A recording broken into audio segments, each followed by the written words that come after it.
ने इतनी information gather की थी।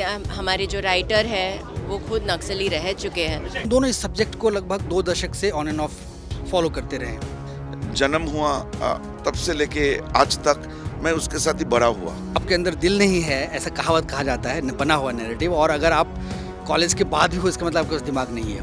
बस्तर द नक्सल स्टोरी का ट्रेलर रिलीज़ हो गया है और फिल्म के डायरेक्टर प्रोड्यूसर पूरी टीम इस वक्त हमारे साथ मौजूद है और विपुल जी हमारे साथ मौजूद है, उनसे बातचीत करते हैं। फिल्म आप लोग की तैयार है लगभग नहीं पूरी तैयार है। क्या समझा जाए, क्या मैसेज इससे आप लोग देने की कोशिश किए हैं इससे?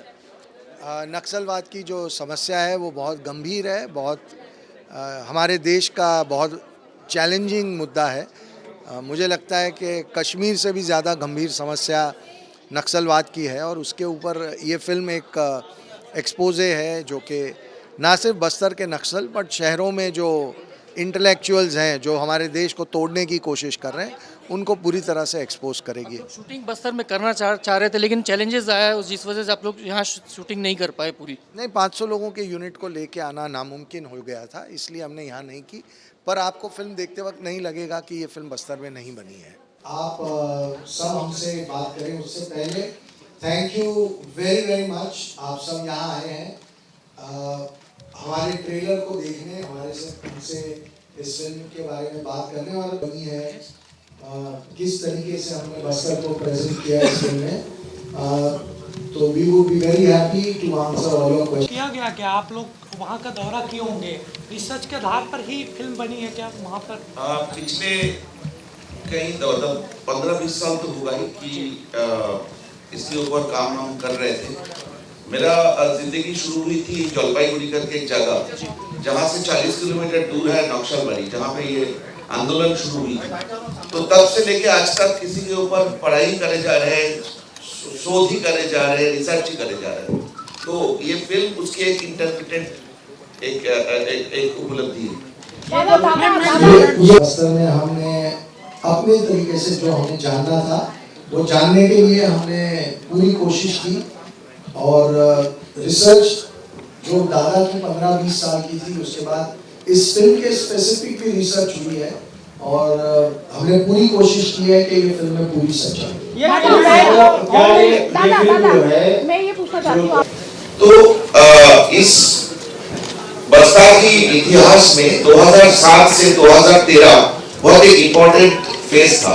हमने उस फेज की हिस्ट्री को बोलने की कोशिश की जिसमें जिला घाटी की इंसिडेंट्स आता है। दादाजी मैं ज़्यादा ये पूछना चाहती हूँ क्योंकि मैं पर्सनली जानती हूँ, आपने बहुत अध्ययन किया है बस्तर पे और बहुत सालों से मैं देख रही हूँ आपको, आप बस्तर में बेटा कोई शक नहीं होगा। ट्रेलर भी बहुत अच्छा है, हम लोग गले जाने से हम लोग प्रभावित नहीं होते, लेकिन ट्रेलर देख के थोड़ा सा मुझे ऐसा लगा कि बहुत आप लोग नक्सलवाद तो दिखाया है आपने इसमें, क्या इसमें अर्बन नक्सल्स की भी स्टोरी को ही आपने टच की है? मैंने जैसे मैं आपको अभी भाई साहब की जवाब में बोला था 2007 से लेकर 2013 इस 6-7 साल की हिस्ट्री है ये। डेफिनेटली इस समय पे जो शहरी माओवादी लोग हैं, सो कॉल्ड लेफ्ट लिबरल लोग हैं, उनको भी हमने इस स्क्रिप्ट की, इस नैरेटिव की हिस्से बनाया। आपके ट्रेलर में होम मिनिस्टर को चैलेंज किया गया है कि क्या आप चलेंगे, कौन जिंदा वापस आता है? तो वर्तमान होम मिनिस्टर चैलेंज को आपके स्वीकार करेंगे क्या? भाई साहब अभी दादा ने कहा 2007 से लेके 2013 की कहानी है, तो हम क्यों चाहेंगे कि आज के होम मिनिस्टर वो चैलेंज एक्सेप्ट करें जबकि कहानी उस दौर की है। लेकिन प्रियंका जी आपके सवाल को आगे ले जाते हुए जो दादा ने कहा नक्सल एक हिस्सा है और ये पूरा जो नेक्सस है वो शहरों में बैठे हुए इंटेलेक्चुअल्स और लेफ्ट लिबरल्स के अलावा ये अधूरा है। तो इस फिल्म में हमने उस पूरे नेक्सस को दिखाने की कोशिश की है जो ना सिर्फ बस्तर में ऑपरेट करता है लेकिन शहरों में जो ऑपरेट करते हैं, और मुझे लगता है कि शहरों में जो ऑपरेट करते हैं वो ज़्यादा खतरनाक है क्योंकि उनके बारे में हमें पता ही नहीं होता कि उनके दिलों में चल क्या रहा है और वो हमारे देश को हर तरीके से नुकसान पहुंचाने की कोशिश करते हैं। तो ये नेक्सस दिखाना बहुत ज़रूरी था और ये नेक्सस पूरी तरीके से एक्सपोज करना शहर के लोग भी और यहाँ के जो यहाँ का जो एक वातावरण है, और इसके लिए हमने बहुत मेहनत की है, रिसर्च की है, और हमें बहुत सारे लोगों ने कहा था कि ये फिल्म मत बना, हमें डराया भी गया था कि ये फिल्म बनाना ठीक नहीं होगा, क्यों इतनी दुश्मनियां बोल रहे हो। लेकिन हमें ये लगता था कि अगर बात हमारे देश की हो और कोई हमारे देश के साथ अगर एक नुकसान देश को करने की कोशिश करता है तो उसके बारे में बात करना ये हमारा फर्ज भी है, और ये हमें बिना डरे बिना किसी हिचक के करना चाहिए, और यही हमारी कोशिश है। क्या यहाँ स्थानीय लोगों को भी इस फिल्म में दिया गया है? ऐसी कितनी संख्या होगी? ऐसे तो मैं नहीं बोल पाऊंगा, लेकिन जो हम लोग रिसर्च जब कर रहे थे, जब हम इस फिल्म के लिए रिसर्च कर रहे थे, बार बार दौरा कर रहे थे, मैं, मेरी राइटर, मेरी एक्ट्रेस भी आई हुई है, विपुल जी भी आए हुए हैं, सिर्फ और सिर्फ छत्तीसगढ़ बस्तर की लोग ही हमें मदद की है। और जहाँ तक फिल्म की सवाल है, मेरी एक असिस्टेंट डायरेक्टर दुर्ग से थी, तो ऐसे बहुत सारे लोग थे पूरे फिल्म मेकिंग प्रोसेस में जो बस्तर से। मेरा सवाल आपसे है, लेकिन आपने इस पूरी फिल्म के लिए छत्तीसगढ़ को ही क्यों चुना? ये शुरू में मैंने बताया कि 2007 से हमने ये फिल्म, हालांकि फिल्म का नाम बस्तर है और इस फिल्म में केंद्र बिंदु में बस्तर है, लेकिन हमने जो जर्नी है वो नक्सलवाड़ी, दार्जिलिंग डिस्ट्रिक्ट की नक्सलवाड़ी से लेकर तेलंगाना तक की सफर की है हमने। नाम जरूर बस्तर है क्योंकि जो पीरियड हमने इस फिल्म में डिपिक्ट कर रहे हैं 2007 से 2013, इस मूवमेंट के लिए वो बहुत ही महत्वपूर्ण एक भूमिका रखते हैं हमारी देश की पॉलिटिक्स के लिए, तो इसलिए बस्तर। देखिए, केरला स्टोरी में भी नाम केरला स्टोरी था और हम वहाँ की स्पेसिफिक कहानी बोल रहे थे, लेकिन वो पूरे भारत को अफेक्ट करती थी और इसीलिए भारत के हर प्रांत में वो फिल्म एक्सेप्ट हुई। वैसे ही बस्तर इसका केंद्र बिंदु है, लेकिन ये फिल्म भी पूरे भारत को अफेक्ट करती है, ये पूरे भारत के लिए इम्पोर्टेंट फिल्म है और बस्तर एक उसका सेंटर है, इसलिए वहां से शुरुआत हुई। आपने 2007 से 2013 की फेज की बात की, तो उस दौरान नक्सलवाद पे सर्च किया गया है? नहीं, हमने सिर्फ और सिर्फ ये radical peasant movement, Maoist movement, नक्सलवादी आइडियोलॉजी की जो एक्टिविटी पूरे इंडिया में, पूरे जो लाल गलियारा जिसको बोला जाता है, हम उसको ही ट्रैवल किए, हमने और कोई मुद्दे इस पे टच नहीं। बस्तर दो चीजों में एक डायलॉग है कि पूरा इकोसिस्टम मेरे खिलाफ खड़ा है, तो आपने पहले केरला स्टोरी बनाई और अभी नक्सल स्टोरी, तो आपको लगता नहीं कि इस मूवी के अनाउंसमेंट के बाद से इकोसिस्टम आपके खिलाफ खड़ा है और आपको डीलिंग करनी है? नहीं, आप अगर ये सार्कास्टिकली बोल रहे हैं तो मैं आपकी बातों को बहुत एंजॉय की। अगर अपने सीरियसली बोले, जो इकोसिस्टम हमारी केरला स्टोरी के खिलाफ बोल रहे थे, वो इकोसिस्टम अभी हमारे पक्ष में है। मतलब नहीं तो ये फिल्म इतने सारे रिकॉर्ड नहीं तोड़ता और ये फिल्म अभी ओटीटी में इतने सारे रिकॉर्ड नहीं तोड़ता। तो मैंने एक ट्विटर में एक पोस्ट किया था कि अभी हमारे जितने पुराने हेटर्स थे सब हमारे दोस्त बन गए, तो मुझे अभी नया हेटर चाहिए। तो बात ये है कि ये जो इकोसिस्टम जो हमारी इर्द-गिर्द में है, जो आप सब है, हर शहर में जाते हैं तो इस तरह की माहौल मिलता है। क्योंकि बात क्या है ना, मैं आपकी बात सीरियसली एक जवाब दे देता हूँ, सच की इतना एक वैल्यू है ना, आपको प्रोपेगेंडा बोला जाएगा, आपको डिस्क्रेडिट किया जाएगा, आपकी मनसा पे सवाल किया जाएगा, लेकिन एंड में आप जीतेंगे अगर आपके साथ सच है। तो इसलिए हमने बेबाक ये फिल्म बनाए। अगर हमें कोई बोले कि आप बीजापुर में जाके या अबूझमार में जाके ये फिल्म दिखाइए, मैं आपको आज बोल रहा हूँ हमने उधर भी जाएंगे, कोई इकोसिस्टम हमारे खिलाफ नहीं है। दादा मेरा एक सवाल है, अगर मेरा सवाल आपसे ये है कि नक्सलवाद आपने 2007 से 13 तक का इसका शो किया है, ट्रेलर हमने देखा हो रहे हैं, जैसे कि उन्होंने रोल किया है कि उनके बच्चों को ले जाया जाता है। आज वो हालात अंदरूनी इलाकों में जरूर हैं, लेकिन क्या उस पहलू को भी छूने की कोशिश की गई? फिल्म में अगर फिल्म देखे 15 तारीख 7 दिन वेट करना पड़ेगा, 10 दिन वेट करना पड़ेगा। हमने जरूर 2007 से 2013 का जर्नी सफर की है, लेकिन इसकी जो प्रियम्बल है वो 1967 से शुरू हुई और फिल्म जहाँ पे खत्म होता है वहाँ पे भी हमने आज तक की तथ्य जरूर फिल्म में एकोमोडेट किया है, लेकिन नैरेटिव उसी 7 साल की है। तो इसको सेंटर पे क्यों नहीं रखा गया जहाँ से नक्सली की शुरुआत हुई है? नहीं, अगर मैं आपको बताऊं, मैंने सेंटर पे नहीं रखा। ये बंगाल से शुरू हुई थी, तेलंगाना केरला तक गए थे। ये जो मूवमेंट था ना 1967 से, ये 7-8 ये जो जर्नी है, वेस्ट बंगाल में अभी नक्सलवाद मूवमेंट है नहीं। अगर नक्सलवाड़ी के बारे में लोगों को पता है, वो नक्सलवाड़ी में आज मतलब बहुत ज्यादा कानून व्यवस्था का प्रॉब्लम चल रहा है, क्योंकि वो नेपाल बॉर्डर में है, और नेपाल बॉर्डर होने के कारण बहुत ज्यादा तस्करी और इसकी काम चल रहा है। लोगों को मालूम भी नहीं है कि 1967 में यहाँ पे क्या हुआ था। तो नक्सलवाद नक्सलवाड़ी से लेकर Kolkata, then Bihar, then Jharkhand, then Maharashtra में थोड़ा बहुत बच गया है अभी भी, गढ़चिरौली साइड में। उड़ीसा में मलकानगिरी, कोरापुट, कलहांडी में थोड़ा बहुत अभी भी बचा हुआ है। लेकिन जहाँ पे अभी जिंदा है वो है बस्तर से लेके, बस्तर की सदर्न 5-6 डिस्ट्रिक्ट में, पूरे बस्तर की बात नहीं है, सदर्न छत्तीसगढ़ की 3 डिस्ट्रिक्ट्स में बचे हुए हैं। तो ये एक सोची समझी बात था कि देश को, जैसे विपुल जी अभी बताएंगे आप लोगों को, विपुल जी जब इस फिल्म के बारे में लोगों से डिस्कस करते थे, उन्होंने पूछा कि बस्तर क्या होता है। लोगों ने, बॉम्बे फिल्म इंडस्ट्री में लोगों ने पूछते थे बस्तर होता क्या है। उनको मालूम भी नहीं था कि बस्तर इतना एक महत्वपूर्ण जगह है, रामायण के समय से जिस बस्तर की जोग सूत्र है, तो इसलिए इसका एक हिस्टोरिकल इम्प्लीकेशंस भी है। एक और बात आपको समझनी पड़ेगी, सर इधर कैमरा में जिस टाइप के एपिसोड्स वायलेंस के बस्तर में हुए हैं ना, वो इस देश में बहुत कम हुए हैं। मतलब हमारे देश के 76 जवानों को बस्तर में मारा गया, इतना बड़ा एपिसोड यहाँ हुआ। और उसके बाद ऐसे और बहुत सारे एपिसोड हुए जो बस्तर में हुए हैं। तो इसलिए बस्तर का एक बहुत इम्पोर्टेंट रोल है। और आज की तारीख में भी, आज के दिन भी, यहाँ पे पूरे देश में जो नक्सली हिंसा है उसका सेंटर जो है वो आज भी बस्तर ही है। तो उस बात से आप इनकार नहीं कर सकती, और इसीलिए इस फिल्म का नाम बस्तर है और ये बस्तर की कहानी है। और बड़ी समस्या है, नक्सलवाद की जो समस्या है वेस्ट बंगाल से लेकर तेलंगाना केरला तक, यहाँ पे जो लोगों की, आम जनता की, आम ट्राइबल्स की, जहां तक बस्तर की बात करें, एक खुद की प्रतिरोध बना था, खुद मिलके डिसाइड किए थे हिंसा के खिलाफ ये लोग एक आंदोलन करेंगे जिसको सलवा जुलूम बोला जाता है। तो ऐसे रेजिस्टेंस इस देश में कहीं नहीं हुई।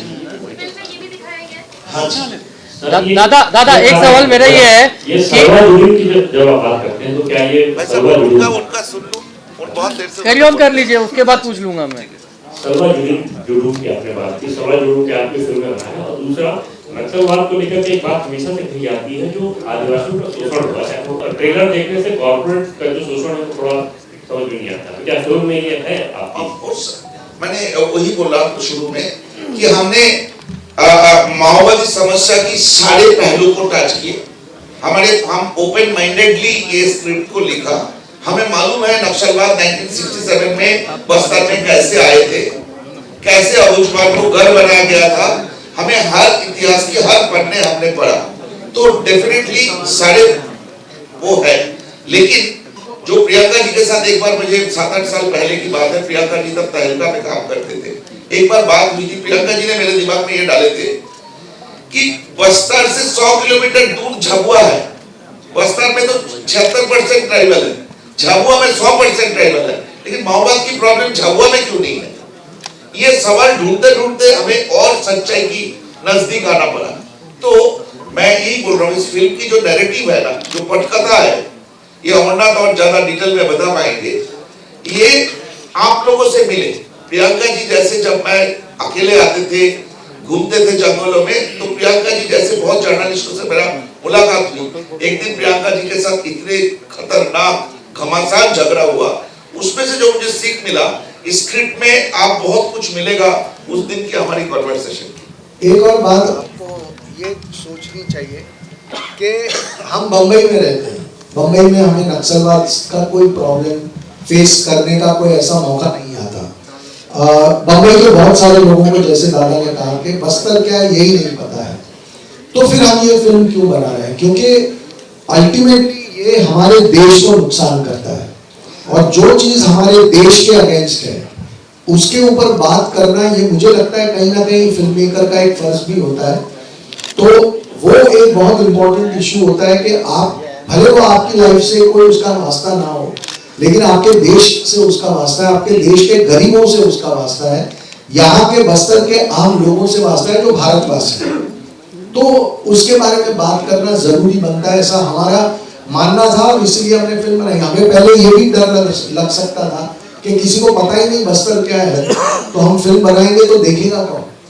लेकिन हमने वो नहीं सोचा। हमने सोचा कि ये इशू लोगों के सामने लाना बहुत जरूरी है, क्योंकि ये देश के लिए आज की तारीख में one of the biggest internal threats है, one of the biggest if not the biggest. तो इसके ऊपर बात करना जरूरी है, लोगों के सामने, पूरे देश के सामने इस मुद्दे को ले आना बहुत जरूरी है।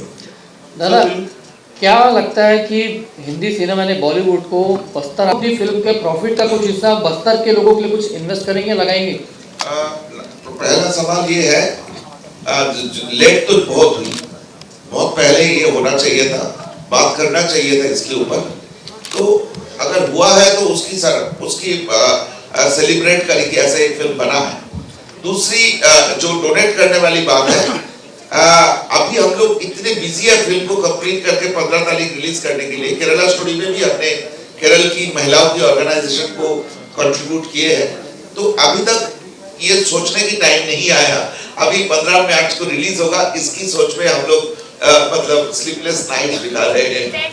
दादा मेरा एक सवाल है आपसे, आपने शायद ही और आपसे दोनों से एक सवाल है। पहले तो शुभकामनाएं कि ये पिक्चर पूरी तरह से सफल हो, और मेरा ये सीधा एक सिद्धांत की बात कर रहा हूँ कि जहाँ आपने स्टोरी कवर करी है वहाँ बस्तर पे आज भी जो उस परिवार के लिए भी आप सहायता भेजेंगे? देखिए, हम एक फिल्म का काम करके हम एक प्रॉब्लम को पूरे भारत के सामने लाने की कोशिश करेंगे, और अक्सर हम वहीं रुक जाते हैं। लेकिन हमने केरला स्टोरी में हमारे सामने कुछ विषय आए, और हमने जो हमसे बन पड़ा वो हमने केरला की कुछ महिलाओं के लिए आशा विद्या समाजम के साथ हमने कुछ काम भी किया। तो जब ऐसा मौका आएगा तो वो भी हम जरूर देखेंगे कि हमारी क्या पोजीशन है और हम क्या कर सकते हैं। लेकिन एक फिल्म मेकर के ऊपर सारी जिम्मेदारी डालना या सब कुछ उन्हीं से एक्सपेक्ट करना कि फिल्म भी आप बनाओ, प्रॉब्लम भी आप क्रिएट करो, रिस्क भी आप लो, खतरा भी आप भुगतो, और उसके बाद उनको फाइनल सॉल्यूशन तक भी आप ले जाओ, इतनी सारी अपेक्षाओं को हर बार पूरा करना बहुत मुश्किल होता है। हम हमारी पूरी शिद्दत से कोशिश करेंगे, इतना कह सकते हैं। सर, मेरा सवाल पूरी टीम से है। एक सेकंड, जब फिल्म देखेंगे ना, आपकी ये सवाल की जवाब मिल जाएगी। हमने जरूर उसकी कारण बात किए, क्यों नक्सलवाद आए बस्तर में, वो बात किए, क्यों इस देश में आए उसकी बात भी किए।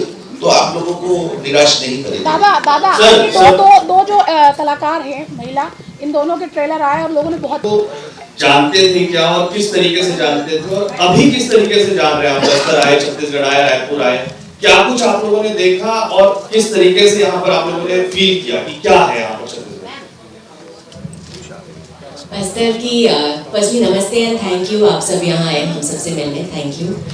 बस्तर की शूटिंग शुरू होने से पहले हम दंतेश्वरी माता के मंदिर गए थे, एंड बड़ों ने ये कहा था कि दंतेश्वरी माता का आशीर्वाद आए तो ही आपकी सब चीज़ें आपकी मनोकामना पूरी हो सकती है।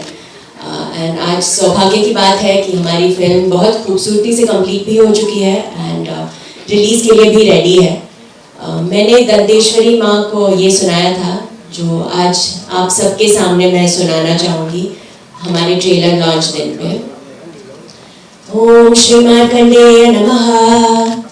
श्री दुर्गा दुर्गातिशमनी दुर्गा आपद्विनिवारिणी दुर्गमच्छेदिनी दुर्गसाधिनी दुर्गनाशिनी दुर्गतोद्धारिणी दुर्गनिहंत्री दुर्गमापहा दुर्गमज्ञानदा दुर्गदैत्यलोकतवानला दुर्गमा दुर्गमार्थस्वरूपिणी दुर्गमार्गप्रदा दुर्गमविद्या दुर्गमाशिता दुर्गमज्ञानसंस्थाना दुर्गमध्यानभासिनी दुर्गमोहा दुर्गमगा दुर्गमार्थस्वरूपिणी दुर्गमासुरसंहत्री दुर्गमायुधधारिणी दुर्गमांगी दुर्गमता दुर्गम्या दुर्गमेश्वरी दुर्गभीमा दुर्गभामा दुर्गभा दुर्गदारिणी नामावलीमिमाम्यस्तु दुर्गाया मम मानवः पठेत् सर्वभयान्मुक्तो भविष्यति न संशयः। ओम श्री दुर्गां देवी प्रपद्ये शरणमहं शेषापद उन्मूलनाय। जय माता। भाई साहब, सवाल का जवाब नहीं आया मैम। छत्तीसगढ़ को आप लोग देखते कैसे हैं? पहले क्या तो दंतेश्वरी माँ से मिलके आई थॉट वो पूरा एनकम्पास कर लेता है मेरे दिल की भावना, पर if I could spell it into words then I feel blessed। मैं फील करती हूँ कि मैं इस दुनिया की सबसे लकी महिला हूँ जिनको मौका मिला ये फिल्म में काम करने का। आई थिंक मैं इस दुनिया की सबसे लकी महिला हूँ कि जो आप सबके सामने बैठ के बात कर रही हूँ। मेरी इतनी बड़ी पोस्टर्स लगी हैं, विपुल सर और सुदीप्तो सर ने मुझे मौका दिया है इतनी बड़ी फिल्म में हिस्सा होने का। वो सब अभी माँ का आशीर्वाद ही है। तो ऑफ कोर्स छत्तीसगढ़ में वो टेम्पल है दंतेश्वरी माता का मंदिर, एंड मैं बहुत लकी फील करती हूँ कि आपने मुझसे ये सवाल पूछा, मैं आपसे इंटरेक्ट कर रही हूँ इतने सारे लोगों के सामने। आप सबके कैमराज ऑन है, हम लोग आपके सामने बैठ रहे हैं, हम ट्रेलर दिखा रहे हैं और 7 दिन में रिलीज हो रही है थिएटर्स में। तो आई feel like the luckiest girl in the world. And Chhattisgarh से पहले अबुझमाड़ में जो मलखम्ब अकेडमी है, मैं वहाँ के कमांडो मनोज को जानती थी। 7 साल पहले हम लोग ट्रेन करते थे साथ में, बट वो कुछ कनेक्शन नहीं है इस मूवी का, बट मैं वैसे ही जानती थी बिकॉज ही टू से मैं छत्तीसगढ़ से हूँ। वो लोग जीत गए आई थिंक इस बार इंडियाज गॉट टैलेंट में। तो आई नो वो बच्चों को मैं जानती हूँ, बट ऑफकोर्स जब आप फिल्म कर रहे हो तो आप पढ़ते हो फिल्म के बारे में। दादा और विपुल सर ने मुझे इतना रिसर्च मटेरियल दिया जो उन्होंने इतने सालों से रिसर्च किया है। एज एन एक्टर आप प्रिटी मच लास्ट मिनट आते हो एक प्रोजेक्ट में, जब सबने इतनी मेहनत की है, सब रेडी होता है आपके लिए और वो जो होमवर्क करना पड़ता है आप तब कर लेते हो। पर दादा ने और विपुल सर ने इतना रिसर्च करके इतनी मेहनत करके ये फिल्म बनाई है। सो ये छत्तीसगढ़ से जुड़ना आई थिंक मैं जन्मों जन्मों तक याद रखूंगी। मैम छत्तीसगढ़ में जब लोग आते हैं तो आज भी लोगों के मन में लोगों के भ्रांतियाँ है वो खत्म हो, क्योंकि अब काफी बढ़ता जा रहा है छत्तीसगढ़। इसी से जुड़ा एक मेरा सवाल है। आपका ट्रेलर हमने देखा था, उसमें आपने बात की 7 सालों के दौर की, 2007 से 13 की, आपने उसमें मेंशन नहीं किया, लेकिन आज की स्थिति जो है वो बहुत अलग है। तो जो ऑलरेडी जो छत्तीसगढ़ को, बस्तर को नहीं जानते हैं, वो अगर वो मूवी देखते हैं तो उनके मन में तो यही चल रहा होगा कि आज भी स्थिति वही चल रही है या बस्तर छत्तीसगढ़। नहीं, बात क्या है कि भाई साहब अभी पहले 1-2 सवालों में मैंने क्लियरली बोला कि हमने 2007 से 2013 का हिस्ट्री लोगों को जानना जरूरी है, लेकिन फिल्म की शुरू में और एंड मतलब 1967 to 2007 एंड उसके बाद की साल जरूर हमने कवर किया। दादा आप तो यहाँ से हैं। 76 जवान को मारने का जो किस्सा है वो ट्रेलर का बिगिनिंग वहां से होता है। तो जाहिर सी बात है कि वो जो किस्सा हुआ था वो अगर मुझे नहीं भी पता तो एज अ क्यूरियस ऑडियंस में 2 मिनट में गूगल कर लूंगा कि कब हुआ था ये और कब जेएनयू में सेलिब्रेशन हुआ था, और उसके रिलेटेड बहुत सारी इंफॉर्मेशन गूगल पे मिल जाएगी मुझे। तो ये मेरे लिए समझना मुश्किल नहीं है कि ये फिल्म जो है वो उस दौर की फिल्म है, आज की फिल्म नहीं है। और हम इस फिल्म में आज क्या बदलाव आया है उस पर भी एक हमारा कमेंट, बहुत इम्पोर्टेंट कमेंट जरूर है, क्योंकि हम भी जानते हैं कि बहुत माहौल बदला है, लेकिन जस्ट बिकॉज माहौल बदलता है इसलिए आप वो नष्ट नहीं हो गया, खत्म नहीं हो गया और वो कभी भी वापस अपना सर उठा सकता है। तो आप इस मुद्दे को लोगों के सामने नहीं लाएंगे तो ये एक बहुत गलत बात होगी, ऐसा हमें लगा था। और ये बहुत इंपॉर्टेंट फेज भी है इस देश का। हालांकि ट्रेलर में जब आप 76 जवान के बारे में गूगल करेंगे तो आपको पता चल जाएगा कौन से पीरियड की फिल्म है। सीक्वल और ये सब नहीं सोचा जाता। अक्सर देखिए कमांडो बनती है या सिंगिस टीम बनती है तो हम सीक्वल के बारे में सोच के बनाते हैं। बस्तर में ऐसा नहीं सोच सकते क्योंकि ये एक बहुत बड़ी ह्यूमन ट्रेजेडी की बात है। जब हमें पता चलता है कि रिसर्च आता है और देखते हैं कि चलो पूरी दुनिया को मालूम है कि 76 जवानों के साथ यहाँ पे एक हत्याकांड हुआ था और जेएनयू जैसी यूनिवर्सिटी में उसका सेलिब्रेशन हुआ था, लेकिन ऐसे भी रिपोर्ट मैंने देखे कि 4 महीने के बच्चे के सर पे आयरन का रॉड मारकर उसे मार दिया गया। ऐसे भी रिपोर्ट हमने देखे कि जिसके अंदर 52 जवानों को मार दिया गया, 36 जवानों को मार दिया गया, इतनी हिंसा, इतना वायलेंस, और फिर शहरों में बैठे हुए लोग जो इनको प्रोटेक्ट कर रहे हैं, फिर हमें पता चलता है कि यहाँ पे सड़क नहीं बनाने देंगे, स्कूल नहीं बनाने देंगे। ये एक पूरा एफर्ट चल रहा था। आप सोचिए कि बस्तर में पिछले साल पहली बार 19 गांवों में झंडा फहराया गया भारत का, और वो एक बहुत बड़ी घटना मानी गई। वो क्यों बड़ी घटना है? ये तो हर घर में, हर गांव में होना ही चाहिए। तो सिचुएशन बदल रही है, क्योंकि 19 गांव में अब इस बार ये झंडा फहराया गया, लेकिन बाकी के 3000 से ज्यादा गांव में आज भी लोग डरे हुए भारत का झंडा नहीं फहरा सकते। ये बहुत बड़ी बात है। तो ये बात लोगों के सामने लाना इंपॉर्टेंट है। हम कश्मीर में लाल चौक पे भारत का झंडा जब फहराया तो हम उसका सेलिब्रेशन करते हैं, लेकिन इस बारे में देश में किसी को पता ही नहीं है कि बस्तर के हजारों गांव में झंडा फहराने से लोग डरते हैं, फहराने की इच्छा रखते हैं, लेकिन उनको मौका नहीं मिलता है, उनको इतना खौफ है कि वो नहीं कर पाते। तो ये विषय लोगों के सामने लाना कितना जरूरी है, ये हमें तो बहुत दिल को ये बात छू गई कि ऐसा कैसे हो सकता है कि हम भारत के अंदर रहते हुए हम अपना झंडा नहीं फहरा सकते, हम सड़क नहीं बना सकते, हम स्कूल नहीं बांध सकते, हम अस्पताल नहीं बना सकते, मोबाइल के टावर नहीं लगा सकते, पानी की पाइपलाइनें नहीं बिछा सकते। ये समस्या इतनी बड़ी है कि वी वर कंपेल्ड, हमें लगा कि इसके ऊपर फिल्म नहीं बनाएंगे तो जिंदगी में कुछ अफसोस रह जाएगा, तो इसलिए ये फिल्म बनाई है। दादा एक सवाल और है कि अभी सवाल है मेरा, राइटर अमरनाथ झा सर, आपने फिल्म लिखी, तैयारियां थी, मेहनत थी, रेफरेंस कितना रहा, क्योंकि एक बड़ा टॉपिक था छत्तीसगढ़ को दिखाना, यहाँ के जैसा कि बताया ह्यूमन ट्रेजेडी है, तो कितनी तैयारियां रही? क्योंकि किताब बता दो, आपने सही सवाल किया। मेरी तैयारी लगभग 24 साल की, 24 साल की। वो इस तरह से है क्योंकि मैं जब कॉलेज में था तो मैं पार्ट था, उसका हिस्सा था, मैं नक्सल था, मैं फॉर्मल नक्सल हूँ। अगर आप अभी 2007 से 14 की बात बार बार आ रही है तो मैं थोड़ा कॉन्टेक्स्ट दे देता हूँ आपको कि क्यों 7 में इतने खूंखार हो गए। 2004 में ऑल इंडिया माओवादी पार्टी बनती है। उससे पहले एमसीसी अलग था और पीडब्ल्यू अलग थे, और उससे पहले 98 में पीडब्ल्यू और बिहार की पीयू सीपीआई में पीयू, जिसका मैं सदस्य था, 98 में मर्जर हुआ था, आंध्र प्रदेश और बिहार मर्जर हुआ था। लेकिन वो लोग एमसीसी को नहीं कनेक्ट कर रहे थे, क्योंकि एमसीसी अगर आप सर्च करेंगे बुरी कटुआ पार्टी कहा जाता था। उन्होंने दर्जनों गांवों को साफ कर दिया है। बिहार में 70 और 80 और 90 में गांव खत्म कर दिए गए।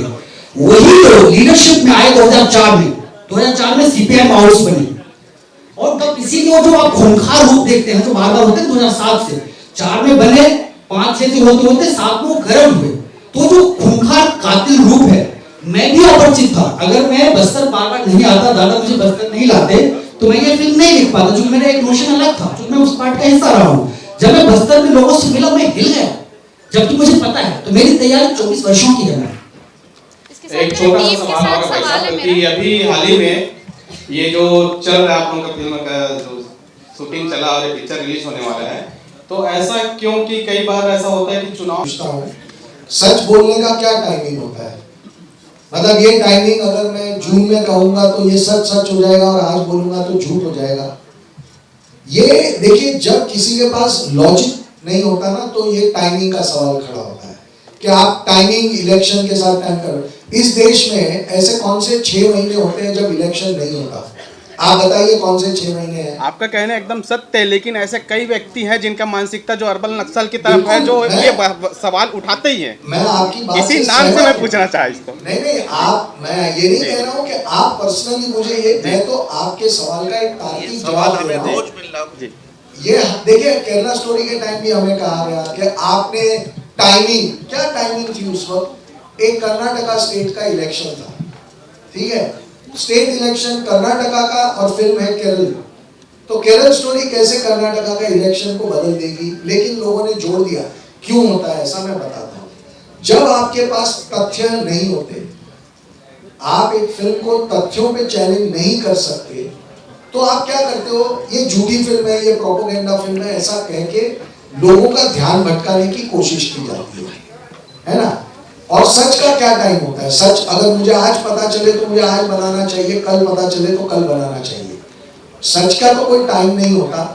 और इलेक्शन के बाद कहने से सच नहीं रहेगा क्या? अच्छा, मैं इलेक्शन के बाद कहूँ, अगर हम ये फिल्म चलिए जुलाई में रिलीज करते हैं तो सितंबर में कहीं कोई इलेक्शन चल रहा होगा, फिर लोग यही बात करेंगे कि हमने सितंबर के इलेक्शन को ध्यान में रख के ये फिल्म बनाई है। तो फिल्में ऐसे नहीं बनती। और अगर आप अपने देश से बहुत प्यार करते हैं, किसी पार्टी से नहीं, अपने देश से प्यार करते हैं, तो आप ये खतरा भी उठा के, एक रिस्क लेके भी एक सच्ची बात बोलने के लिए आगे आते हैं। और हम बहुत खुलकर, बहुत बोल्ड अंदाज में हमने केरला स्टोरी में बात कही, उतने ही बोल्ड अंदाज में हम इस फिल्म में भी कहेंगे आपसे सच बातें। और मैं आपसे एक दूसरी बात पूछना चाहता हूँ, क्या हम जो कह रहे हैं कि यहाँ पे सड़कें बनाने नहीं दी जाती, क्या हम झूठ बोल रहे हैं? सत्य बात। आइए हमसे, वो जो इंसान कहता है कि हम टाइमिंग या फलाना या ढीम, आके हमसे बहस करें, हमें बोले कि देखिए जी इतनी सड़कें बन रही हैं, आप झूठ बोल रहे हो। स्कूल बनने दे रहे हैं, हम बनवा रहे हैं स्कूलें, आप झूठ बोल रहे हो। हम माफी मांग लेंगे, अगर हम झूठ बोल रहे हैं तो हम माफी मांग लेंगे। लेकिन आप मुझे बताइए, तीसरा और आखिरी पहलू, ये इलेक्शन का टाइमिंग जो है, अगर ये इसलिए लोग इलेक्शन के टाइमिंग की बात करते हैं कि हमारी इस फिल्म से बीजेपी जितनी बड़ी पार्टी को या नरेंद्र मोदी जी को कोई फायदा हो जाएगा, तो ये तो बहुत चाइल्डिश बात है ना? इससे छोटी बचकानी तो कोई बात नहीं हो सकती। वो अपने 10 साल के कार्यकाल के साथ इलेक्शन में उतर रहे हैं, हमारी फिल्म क्या कर सकती है उनके लिए? तो ये सोचना कि एक फिल्म आएगी, इतनी एक छोटी सी फिल्म, और वो एक नेशनल इलेक्शन पे प्रभाव डालेगी, ये सोच अपने आप में बहुत भटकाने वाली सोच है। इसलिए हम इन सवालों को, जवाब आपने सवाल पूछा, मैं जवाब दे रहा हूँ, लेकिन मैं हर उस आदमी से कहता हूँ कि जो प्रोपोगेंडा फिल्म, फलाना फिल्म कह रहे हैं, लॉजिक के साथ आइए और डिबेट करिए। नहीं होता है। अगर देखिए, अगर यही बात होती है तो मैं ये बात बोलना नहीं चाहता था, लेकिन ऐसी बहुत सारी फिल्में हैं जो बहुत चलनी चाहिए थी अगर यही धारणा पे चलती तो, लेकिन ऐसी फिल्में नहीं चलती। और अगर हमारी फिल्म भी लोगों को अच्छी नहीं लगेगी ना, तो लोग नहीं देखते। सर, उसी दौर में कुछ और घटनाएं हुई थी 2010 में, बोरपली दिमापुरा में 300 करोड़ में आग लगा दी गई थी। 2010 की घटना है, उसका जिक्र है। आप उस घटना की जिक्र है। आप बहुत सारी घटनाएं इस देश के सामने आएंगी जो शायद कभी नेशनल मीडिया में जिसकी चर्चा नहीं होनी चाहिए थी वो चर्चा, लेकिन किसी भी वजह से नहीं हुई। और इसीलिए हम जो लेफ्ट लिबरल का जो शहरों का नेक्सस एक्सपोज करने की बात कर रहे हैं, वो ये रीजन है। तो फ्रेंड आपको पता है ना क्या हुआ था, किसने आग लगाया था? ये तो आप लोगों ने देखा होगा कि किसने आग लगाया था। आप फिल्म देख लीजिए, उसके बाद आपसे दोबारा डिबेट करेंगे। वो डिबेट करने नहीं आए, बट डेफिनेटली जो बात अभी विपुल जी ने की, तथ्य के साथ हम लोग दोबारा आएंगे डिस्कस करने के लिए। बात ये है किसने मारा है, किसने नहीं मारा है, इम्पोर्टेंट है। अगर historically that incident has any kind of implications in the history of Bastar, definitely we have touch that. मेरा सवाल ये है कि आपने दो बहुत महत्वपूर्ण विषयों पर 2 फिल्में बनाई, एक केरला और एक ये, इसके बाद नेक्स्ट प्रोजेक्ट कोई ऐसा आपके लोग के दिमाग में है कि कोई प्रदेश में या देश में कोई और जगह आप लोग जाने वाले जिसको सच को सामने लाने वाले? दादा इसी से जुड़ा एक क्वेश्चन है। आप बंगाल से ही आते, तो मारिजहाबी मसकर एक विषय है जो भी लेफ्ट लिबरल जो है वो पूरा दबा के बैठा हुआ है। क्या ये टॉपिक भी एक मूवी बनना चाहिए? और क्योंकि वो इतना बड़ा एक इंसिडेंस है, मैं कोई पॉलिटिकल एजेंडा में, ना केरला स्टोरी में कोई पॉलिटिकल एजेंडा था, ना इसमें है। जैसे विपुल जी ने बोला है, ये फिल्म एक ह्यूमन ट्रेजेडी की फिल्म है, तो हम उसी दायरे में ही मारिजहाबी की इंसिडेंट एक बहुत खतरनाक इंसिडेंट है, हम लोगों ने इसके ऊपर काम भी किए, लेकिन अभी कोई प्लान नहीं है फिल्म बनाने के लिए। विपुल जी जैसे प्रोड्यूसर भी चाहिए। दादा संदेश खाली भी आ गया अपने टॉपिक आपके पास।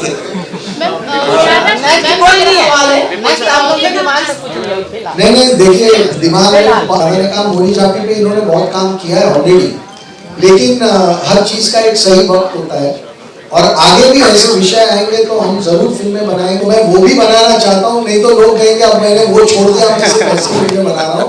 तो ऐसा नहीं है, हर विषय पे फिल्म बनानी जरूरी है, कमर्शियल भी, उसके लिए भी। अब देखते हैं अगला इलेक्शन कौन सा आता है, उसके हिसाब से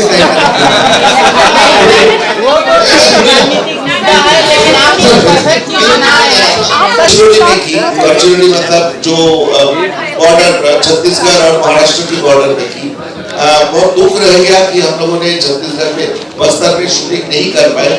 बहुत कोशिश की थी लेकिन हमें परमिशन नहीं मिला, तो थोड़ा सा मिटा है। हाँ, वो एक सड़क घूमे, मैं आपको बोल सकता हूँ, वहाँ की एक चाय की दुकान तक भी शायद नहीं जाता हूँ।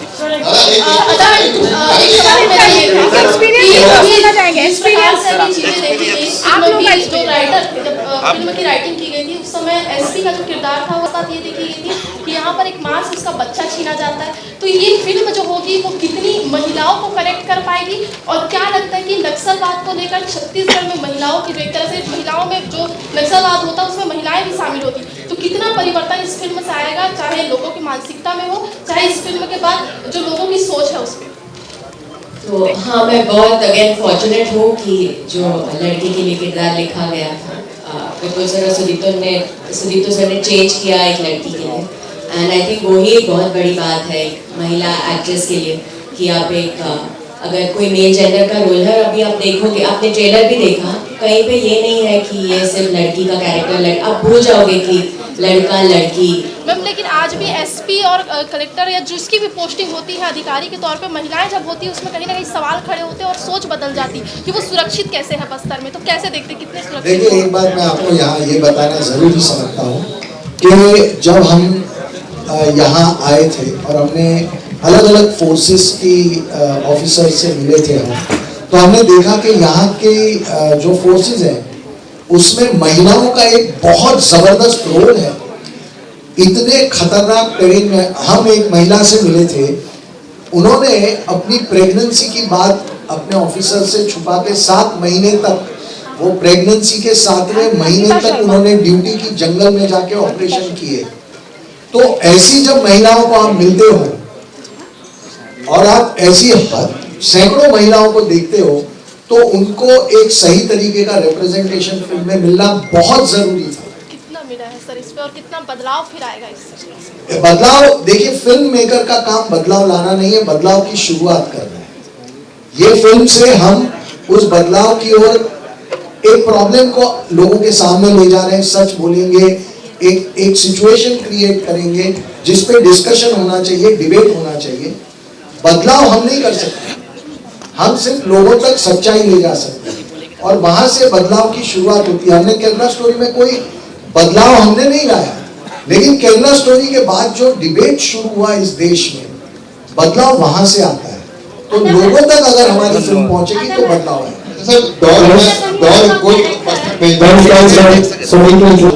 इसलिए हमारी 2 प्रोटैगनिस्ट जो है, आदर्श शर्मा और इंदिरा तिवारी, 2 महिलाएं इसकी प्रोटैगनिस्ट है, तो हमने उसी को ध्यान में रखते हुए ये फिल्म को बनाया। एक सवाल आदरण से, सुषमा स्वराज महिला होने के नाते वो उनके लिए क्या संदेश देना है महिला कमांडर?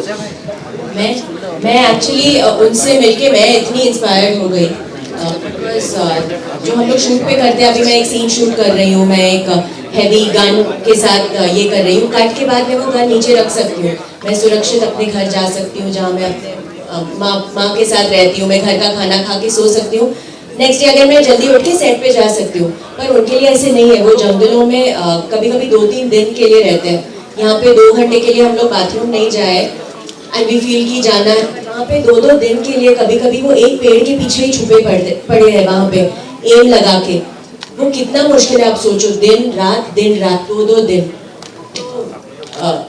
अमन, मैं बताऊं, आधा शूटिंग से पहले यहाँ पे आए, बीजापुर गई, वहाँ पे महिलाओं के साथ, जितने महिला कमांडो है उनके साथ जंगल गई, जंगल में जाके उनके साथ रही, वो वहाँ पे सारे ट्रेनिंग ली। लेकिन फिर बॉम्बे जाने के बाद भी वो छत्तीसगढ़ से लोग गए थे हमारी सारे कलाकारों को ट्रेनिंग करवाने के लिए, तो वहाँ पे भी ट्रेनिंग की। तो फर्स्ट टाइम एक्सपीरियंस तो आधा इंदिरा सबको मिल गए। असली आपका कितने बार हुआ है? शर्मा की तरह लग रहा है। क्या आपने उन पे काम किया है? अंकिता शर्मा को हम जानते हैं, आधा नहीं जानेंगे।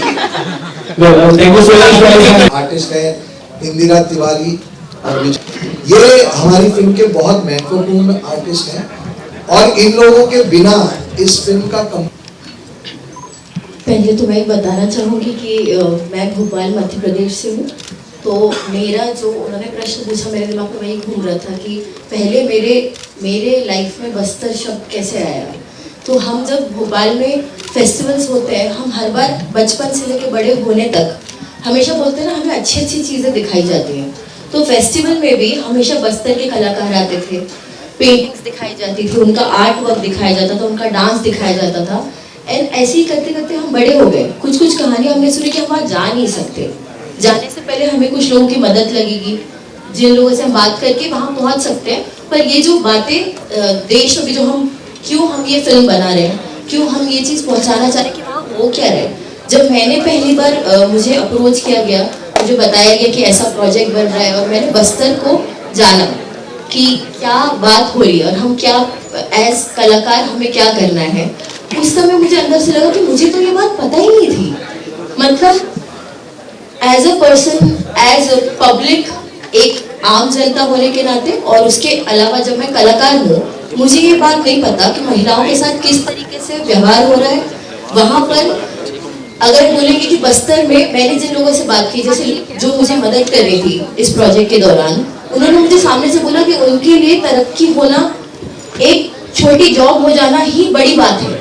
तो अगर कोई अपनी तरक्की को उस तरह से आंक रहा है, इसका मतलब उनको कितनी मुश्किलें हो रही हैं एक आम जिंदगी में एक अच्छी चीजें एम करके आगे बढ़ने के लिए। जैसे सड़क नहीं है, स्कूल नहीं है, कोई सुविधाएं नहीं दी जा रही, क्योंकि जैसे आपको सुविधा मिलेगी, पावर मिलेगी, आप ग्रो करोगे। आप ग्रो करोगे तो आप प्रश्न करोगे, आप प्रश्न करोगे तो आप अपना हक मांगोगे, और वो हक उनको दिया ही नहीं जा रहा है।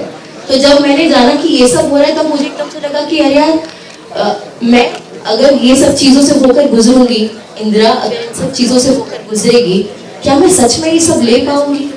तो जब मैं ऐसे किरदारों को चुनती हूँ और इन किरदारों को मैं निभा कर निकली, तो मुझ में सच बोलूं इतनी स्ट्रेंथ आई ना, ऐसा लगा कि सच में अगर ये मुश्किल मेरे जिंदगी में भी आती तो मैं भी निकल जाऊंगी। तो ये कहानी सब तक पहुंचना, क्योंकि सब रोते हैं, अपने पेन की बात करते हैं, तकलीफों की बात करते हैं, पर उस पेन को लेकर जाते हुए पावर तक पहुंचाना और एक जगह जाकर उसको बोलते हैं ना कि जिंदगी में क्या करना है, एक अच्छा जीवन जीने के लिए आदमी जद्दोजहद कर रहा है, उसको उसकी चीजें जो उसको मिली है वो तो रहने दो। आज भी अगर हमें जाने से पहले सोचना पड़ रहा है कि हम बस्तर जाएं, किसकी मदद लें, आप जा सकते हैं, ऐसे आसानी से उठ के चले जाएंगे। तो अगर वन जीवन सबके लिए अवेलेबल है, तो क्यों तकलीफें हैं, क्यों नहीं जा सकते। वही बात हम लोग लेकर आए। तो मैं इस प्रोसेस में मैं बहुत शुक्रगुजार हूँ कि मुझे चुना भी, इसका हिस्सा बनाया, और मैं इसे इतने करीबी तरीके से जान पाई कि मैं अभी भी प्रोसेस में हूँ। मैं सोच रही हूँ कि और क्या हो सकता है। एज अ पर्सन हम ग्रो किए हैं, एज ह्यूमन हम ग्रो किए हैं, तो वो सबसे इम्पोर्टेंट है। इंदिरा जी, आपका पिछली फिल्म जो थी, तो चैलेंजेस किसमें ज्यादा था? तो मुझे लगता है कि चैलेंजेस दोनों में होता है, क्योंकि दोनों का जीवन मैं तो नहीं जानती हूँ, लेकिन ये मुझे ज़्यादा डिफिकल्ट लगा, क्योंकि जो बातें हम लेकर आएंगे, जब आप बस्तर देखेंगे, जिस तरह से रत्ना अपनी बात कहती है, जिस तरह से वो अपनी तकलीफ कह रही है, किसी औरत का पूरा परिवार उजड़ जाता है और उसके बाद उसका बच्चा छीन लिया जाता है। ये एक घर की कहानी नहीं है, ये हर घर की, वहाँ के हर घर की कहानी है। जब मुझे ये पता चला तब लगा हाँ ये डिफिकल्ट है।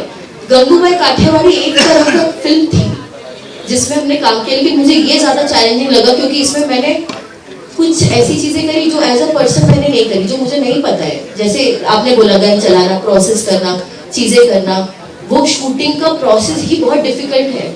जो वो लोग जी रहे हैं, हम लोगों ने उसको रिक्रिएट करते समय हमने वो तकलीफें झेली हैं, तो उससे कुछ तो हमें भी, बोलते हैं ना, चोट हमें भी लगी है, और हमको समझ में आया कि इससे ज़्यादा दुगनी चोट उनको लगी है जिससे वो होकर निकले हैं। तो शायद यही हमारा कॉन्ट्रीब्यूशन है टुवर्ड्स देम, कि हम उनके जीवन को एक अच्छे तरीके से भी नहीं, जो हमने सुना है, जो हमने देखा है, वो हमारे डायरेक्टर या हमारे जो प्रोड्यूसर सर हैं, उन लोगों के विजन के माध्यम से हम ये बात जनता तक पहुंचा पाए कि वो भी जाने इस चीज को। क्योंकि सच बोलूं, बस्तर अभी भी पूछने पे किसी को सच में वो अच्छी बातें ही पता है, कुछ और पता ही नहीं है डिटेल में। तो ये जानना जरूरी है, कहानी बाहर आना बहुत जरूरी है। तो ये हार्ड टॉपिक करने की सुविधा किसी असली नक्सली कभी कामना हुआ आपका वहाँ? नहीं है। थैंक गॉड कि नहीं हुआ। मेरा सवाल विपुल जी से। विजय जी का एक्सपीरियंस प्लीज। अरे भाई हो गया ना। आपका एक्सपीरियंस कैसा रहा बताइए प्लीज फिल्म को लेके। यार मैं सच बताऊं तो मुझे 2 सेकंड लगे हाँ बोलने इस फिल्म के लिए, और मैं क्यों बताता हूँ। पहली चीज तो ये है कि इनका जो रिसर्च टीम है इतना तगड़ा है, इतने सालों से काम करते हुए आते हैं, और जो वहां से लेकर एक कहानी बनाना और उसको फ्री स्क्रीन में लेके आने के लिए जितना मेहनत लगती है, इट्स क्रेजी, है ना। एंड आई फील लाइक जितना रिसर्च इन्होंने किया हुआ है, I can so safely without thinking too much bank on that research, क्योंकि मुझे पता है मैंने इनके साथ काम किया है और हर एक सवाल के लिए ना जवाब है यहाँ पे, कोई प्रॉब्लम नहीं है। And more than that I feel like first of all thank you so much Vipul sir and Sujito sir, Ashin ji please Ashin sir sir hi sir Kerala Story में आपका रोल एक आतंकवादी के रूप में। जी जी जी। इसमें किस तरह का रोल रहेगा? इसमें रोमांटिक रहेगा, इसमें पूरा उल्टा रोमांटिक रहेगा। विपुल सर आपसे सवाल है कि बस्तर में कितना समय लगा इस मूवी के बीच में आपने रोमांस कैसे कर लिया? वो आप फिर मेरे को आपको समझ में आ जाएगा। Thank you. मूवी को सर शूट करने में कितना समय लगा और इसका मूवी का बजट क्या था सर? तो क्या इसमें भी ऐसा कोई सेक्शन सामने है क्योंकि आपने जेल में डायरेक्ट किया है, कोई और ऐसा पोस्ट कर रहा है? कोई कमेंट नहीं, अभी तक तो कोई अपोजिशन नहीं आया है। अभी ट्रेलर आया है, देखते हैं। अक्सर जो लोग सच से डरते हैं वो आपको अपोज करते हैं, और जिनको आप एक्सपोज करते हैं वो आपको आपके अगेंस्ट जाते हैं। तो अगर आप किसी को एक्सपोज कर रहे हो और वो अगर आपको कह रहा है कि आप झूठे हो, तो उससे कोई देखिए उसके बीच में विद्युत जामवाल के साथ भी मैंने फिल्में की हैं, अमिताभ बच्चन सर के साथ मैंने फिल्में की हैं, तो जॉन के साथ मैंने 2 फिल्में की हैं। ऐसा नहीं होता, आप एक टीम बनती है। अदा के साथ हमारी एक टीम बनी, हमने कमांडो 2 से शुरुआत की, और वहाँ वो एकदम अलग कमर्शियल अवतार में थी। वहाँ से केरला स्टोरी एक बहुत अलग ट्रांसफॉर्मेशन हुआ।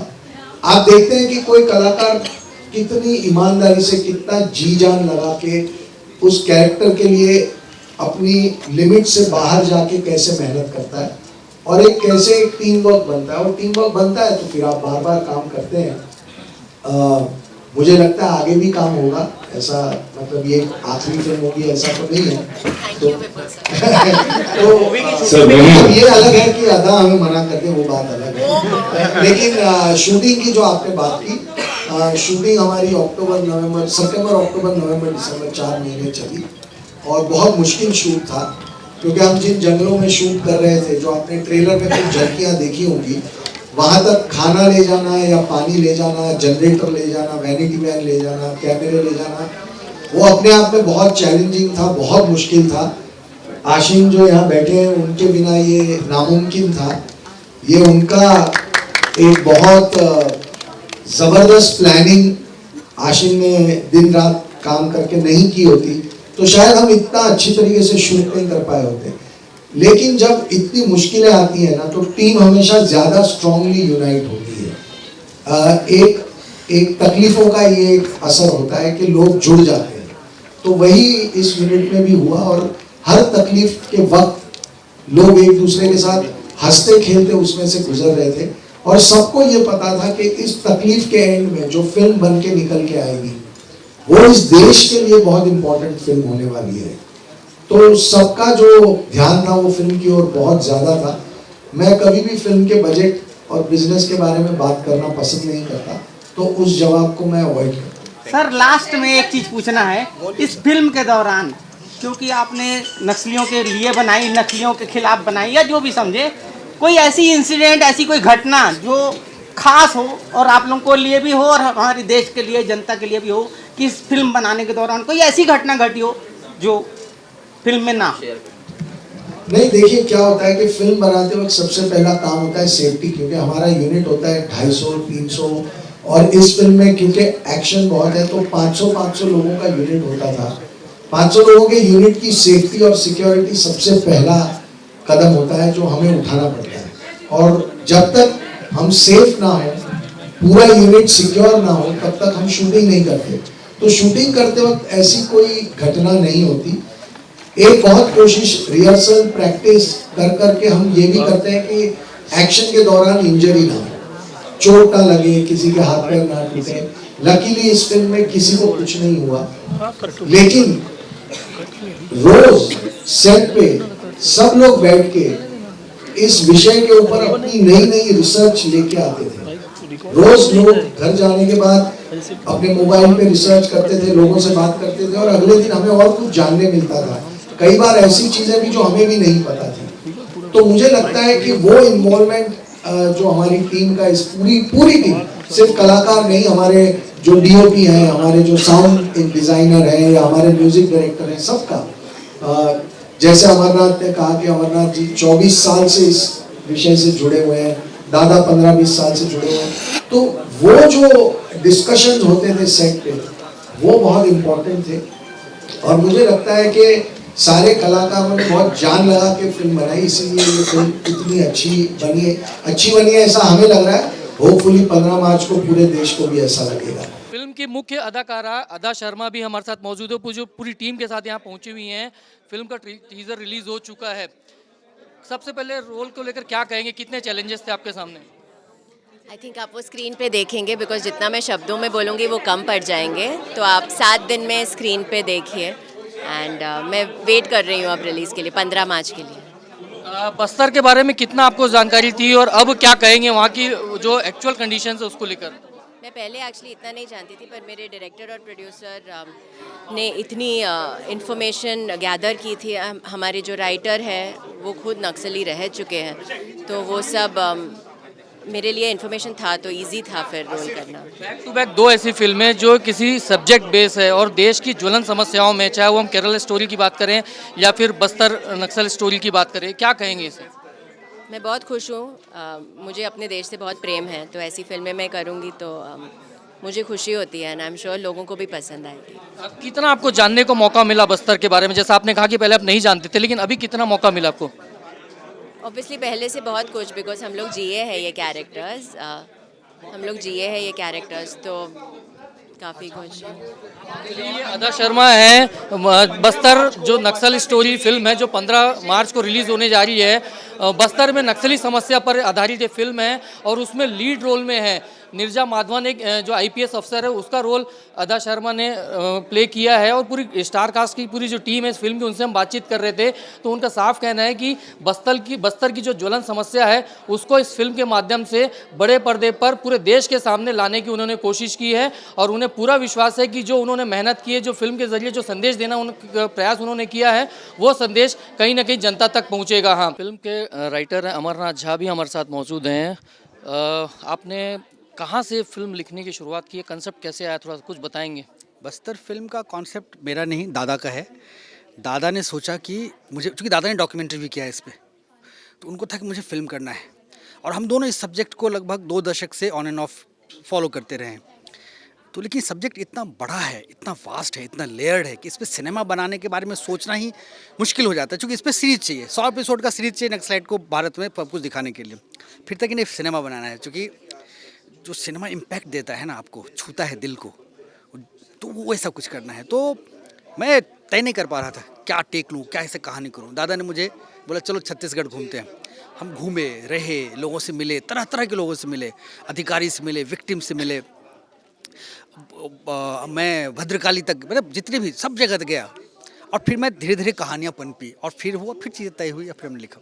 ऐसा जानकारी है कि आपका भी कुछ इससे रिलेशन रहा हुआ है नक्सलिज्म से पहले? जी, कॉलेज एक कहावत कही जाती है ना कि अगर कॉलेज में अगर आप कम्युनिस्ट नहीं हो तो आपके अंदर दिल नहीं है, ऐसा कहावत कहा जाता है, बना हुआ नैरेटिव। और अगर आप कॉलेज के बाद भी हो, इसका मतलब आपके पास दिमाग नहीं है, ये कहा जाता है।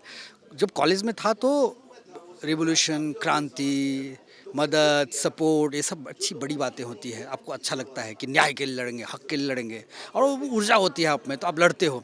हमने ग्राउंड पे भी लड़ा, हमने मजदूरी बढ़ाई, आंदोलन किया, है 8 रुपये का जो बीड़ी पत्ता होता है, तेंदू पत्ता, हमने 35 रुपये तक करवाया है। तो देख, लेकिन जब मैं और समझा इस संगठन को, जैसे आप मैच्योरिटी होते हो ना, आप टीनेज से अर्ली 20s में आते हो और पढ़ते हो और फिर दुनिया और खुलती है, तो आपको समझ में आता है कि ये जो कह रहे हैं और जो कर रहे हैं और जो इनका लक्ष्य है वो काफ़ी डरावना है। क्योंकि ये लोग ना डेमोक्रेसी को ख़त्म करने की कोशिश कर रहे हैं। उनका लक्ष्य ही है क्लीन, जो लोगों को पता नहीं है। उनका लक्ष्य है भारत के संविधान को बदल के चीन जैसा एक शासन बनाना। तो मैं उस शासन के साथ नहीं उस शासन के बनने के साथ नहीं रह सकता, क्योंकि मुझे डेमोक्रेसी पसंद है। डेमोक्रेसी में लोग आराम से जीते हैं, समस्याएं हैं, हम उसको करेक्ट करने की कोशिश करते हैं। आपने दोनों पक्ष देखा है, मतलब आप खुद माओइस्ट से डायरेक्ट जुड़ाव रहा और अब उस पर फिल्म बनाई वहाँ के लोगों की समस्याओं के बारे में, तो क्या अंतर दोनों में दिखा आपको? मैं एक बार सवाल थोड़ा आप खुद एक डायरेक्ट रिलेशन रहा उस कम्युनिटी से, और उस कम्युनिटी की वजह से जो लोग परेशान थे उस पर आपने फिल्म बनाई। हाँ बिल्कुल, देखिए लोग बार बार बोलते हैं ना कि जो कम्युनिस्ट हैं वो गरीबों के हक की बात करते हैं, गलत। वो गरीबों की हक की बात उतना और तब तक करते हैं जब तक कि उनको कैडर मिले। तो उनका लक्ष्य वो नहीं है, उनका लक्ष्य समाधान करना नहीं है, उसको रिविजनिज्म बोलते हैं, संशोधन करना बोलते हैं। उनका लक्ष्य है क्रांति। तो अगर प्रोग्रेस हो जाएगा तो क्रांति नहीं होगी, इसलिए आप सड़क क्यों नहीं बनने दे रहे हैं, स्कूल क्यों नहीं चलने दे रहे हैं? क्योंकि अगर प्रोग्रेस हो जाएगा तो क्रांति नहीं हो पाएगी। उनकी जो लक्ष्य है संविधान बदलना, इसीलिए वो विकास की बात कर ही नहीं सकते। विकास होगा तो उनकी क्रांति नहीं होगी। फिल्म के डायरेक्टर सुदीप्तो दादा हमारे साथ मौजूद हैं। नक्सल जिस समस्या पे आपने फिल्म बनाई है, आपका पुराना रिलेशन रहा है, बंगाल से शुरुआत हुई, शॉर्ट में बताएंगे कि कैसे ये कंसेप्ट आया? और मेरा जैसे मैंने जब आप लोगों के सबके साथ बात कर रहा था, मैंने बताया कि माओइस्ट मूवमेंट, नक्सलवादी मूवमेंट मेरी जन्म हुआ तब से लेके आज तक मैं उसके साथ ही बड़ा हुआ। क्योंकि 1967 में जब बंगाल में शुरू हुई थी, मैं पैदा हुआ था 1968 में। तो नेचुरली दोनों का इवोल्यूशन, दोनों का ग्रो अप एक ही साथ होते रहा। और इसके बाद जब मैं बड़ा हुआ और पढ़ा लिखा शुरू किया तो मुझे ये लगा कि एक आम लोगों की एक लड़ाई की बात कर रहा है। आम लोगों की जो ग्रेवियंसेस है, पेन है, एगनी है, इसको एड्रेस करता है। तो मेरा इंटरेस्ट तो था, लेकिन इसकी एक वायलेंट रूप भी देखा। फिर फिल्म बनाना शुरू किए और बाय द टाइम मैंने फिल्म बनाना शुरू किए, ये सब कुछ बस्तर सेंट्रिक हो गया था। बंगाल, बिहार से माओवाद हट गया, उधर आंध्रा में भी कम होने लगा, थोड़ा बहुत तेलंगाना में था, थोड़ा बहुत पहाड़ी इलाका उड़ीसा में था, मलकानगिरी साइड में, महाराष्ट्र में गढ़चिरौली में था। तो मुझे लगा, तो मेरा बस्तर आना शुरू हुआ। और आते आते मुझे ये लगा कि 2000 सलवाजुद्दीन की शुरुआत, ये हमारी देश की हिस्ट्री के लिए बहुत इम्पोर्टेंट है। क्योंकि एक अच्छे है बुरे है से इम्पोर्टेंट है, देश की कॉमन आम लोग एक प्रतिवाद करने की एक भाषा ढूंढ रहे थे। तो सलवाजुद्दीन और महेंद्र कर्मा, सलवाजुद्दीन की कोर्ट में हट जाना और महेंद्र कर्मा जी की किलिंग, ये बस्तर को पूरे देश के साथ एक शेयर करना चाहिए ये इंसिडेंट्स, क्योंकि बहुत लोग जानते नहीं हैं। तो मेरी फिल्म उसी समय के आधारित है। आपकी पिछली फिल्म आई थी, उसको लेकर भी काफ़ी कुछ लोगों ने अपोजिशन किया था अभी, लेकिन अब क्या स्थिति लगता है? तो इस फिल्म के साथ भी ऐसा लगता है? स्टोरी, केरला स्टोरी क्या होता है, आप जब कभी कोई सच बोलने की कोशिश करेंगे तो 10 लोग खड़ा हो जाएगा, क्योंकि सच बहुत अनकंफर्टेबल होता है। तो कुछ लोगों को अनकंफर्टेबल लग रहा था, इसलिए वो लोग प्रतिवाद कर रहे थे। लेकिन आप सब लोगों ने फिल्म देख लिया और इसको इतना बड़ा हिट बनाया, मतलब अनप्रेसिडेंटेड ब्लॉकबस्टर बोला जाता है। तो इतने लोग जब देख लिए, आप वो हमारी क्रिटिसिज्म खत्म हो गया, क्योंकि सबको ये पता चल गया केरला स्टोरी 3-4 दोस्तों की कहानी है और चारों की चारों रियल कैरेक्टर है। एक लड़की अभी भी अफगानिस्तान की जेल में है, एक लड़की खुदकुशी की है, उसकी माँ बाप फिल्म की एंड में आके बोलता है कि ये मेरी बेटी की कहानी है। और एक लड़की जिसको बार बार रिपीटेडली रेप किया गया था, वो कैमरा के सामने आके बोलती है मेरी रियलिटी इससे भी बदतर है।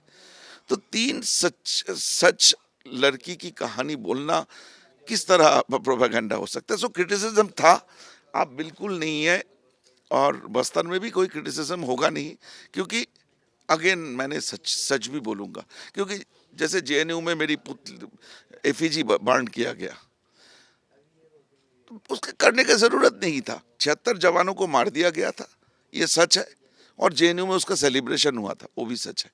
तो सच, अनकंफर्टेबल सच अगर आप सुनना नहीं चाहते तो रुकेगा नहीं, ये कोई ना कोई कभी ना कभी तो बोलेगा। बस्तर में सच आपने दिखाने की कोशिश की, जो सच्चाई थी, एक सच्चाई ये भी कि बस्तर बेहद खूबसूरत है। इस फिल्म के बाद क्या लगता है, कौन सी सच्चाई ज़्यादा सामने आएगी? लगता है लोगों को बहुत, और बस्तर के बारे में जब जानने लगेंगे ना, जियोग्राफिकली, सोशियोलॉजिकली, साइकोलॉजिकली, पॉलिटिकली, लोगों को एक हॉलिस्टिक फीलिंग होगा बस्तर के बारे में। और मेरा पूरे यकीन है कि बस्तर विल बी, जैसे मेरे पास एक डॉक्यूमेंट है कि पिछले 10 साल में बस्तर की टूरिज्म 80% बढ़ा है, वो भी मैं फैक्ट ही उसकी फिल्म में, अब तो 100% बढ़ेगा। चलिए, पूरी बस्तर जो नक्सल स्टोरी फिल्म की यूनिट थी, उनसे हम बातचीत करते थे। सुदीप्त दादा भी हमारे साथ मौजूद थे, पूरी टीम यहाँ मौजूद थी, सबसे बात की। सबका ये कहना है कि फिल्म जो है सच्चाई पर आधारित है और इस फिल्म के जरिए उन्होंने बस्तर की जो एक्चुअल समस्या, नक्सल समस्या, उसको बड़े पर्दे पर, बड़े स्क्रीन पर और के जरिए पूरे देश के सामने लाने की कोशिश की है। और साथ ही उनका ये मानना है कि बस्तर की सच्चाई के साथ साथ जो एक और सच्चाई कि बस्तर बेहद खूबसूरत है, वो सच्चाई भी आम लोगों के सामने आएगी और इससे कहीं ना कहीं बस्तर का और पूरे छत्तीसगढ़ का आने वाले समय में एक विकास होगा। हाँ, बस्तर द नक्सल स्टोरी की पूरी यूनिट से हम बातचीत की और उन्होंने अपने एक्सपीरियंस साझा किए, फिल्म के बारे में जानकारी शेयर की और ये तक बताया कि कितनी चुनौतियों उनको सामना करना पड़ा था इस फिल्म को लेकर, इस फिल्म के बनाने में। एक बस्तर की ज्वलन समस्या, नक्सल समस्या, उस पर आधारित ये फिल्म है। तो आपको क्या लगता है ये फिल्म कैसी होगी और इसमें कितनी सच्चाई दिखाई गई होगी और इससे कितना इम्पैक्ट पड़ेगा? ये सारे जो चीज़ें जो आपको लगता है वो ज़रूर कमेंट कीजिएगा, हमारे इस वीडियो पे कमेंट कीजिए, इस वीडियो को लाइक कीजिए, शेयर भी कीजिएगा। IBC 24 के यूट्यूब चैनल के लिए कैमरामैन रमाशंकर के साथ मैं स्टार जैन।